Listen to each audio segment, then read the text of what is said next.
Hello, today we are talking about Yunseo Chung, a student activist from South Korea facing deportation for participating in a pro-Palestinian protest.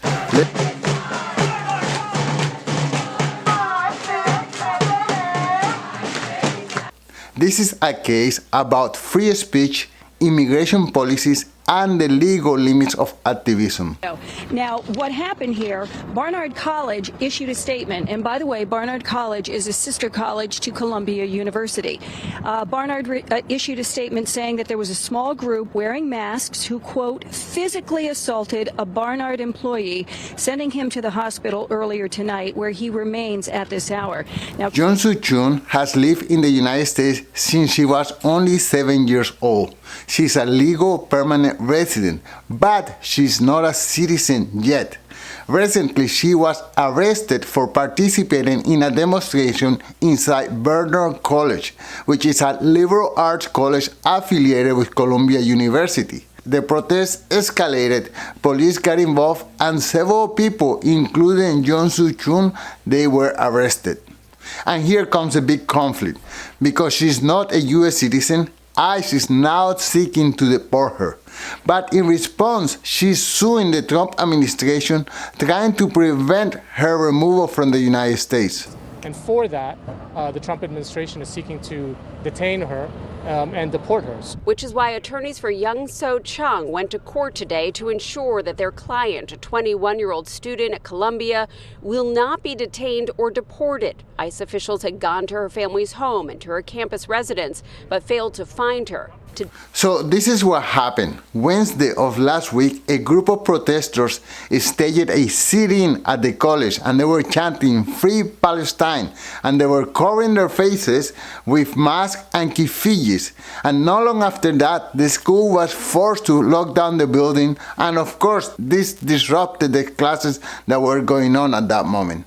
So what were their demands? Well, they wanted the reinstatement of 2 Barnard students who have been expelled for interrupting a class on the history of modern Israel.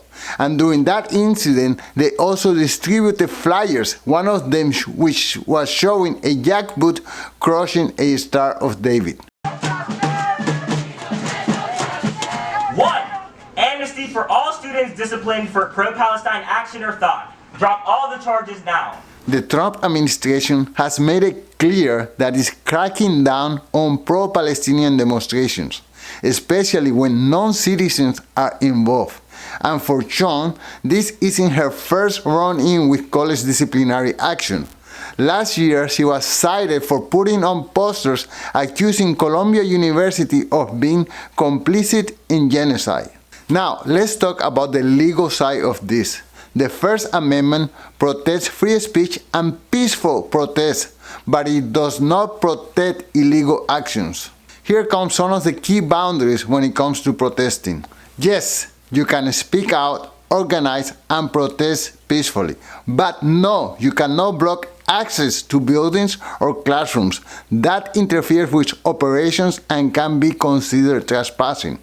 No, you cannot vandalize property or disrupt emergency exits. Those are criminal offenses.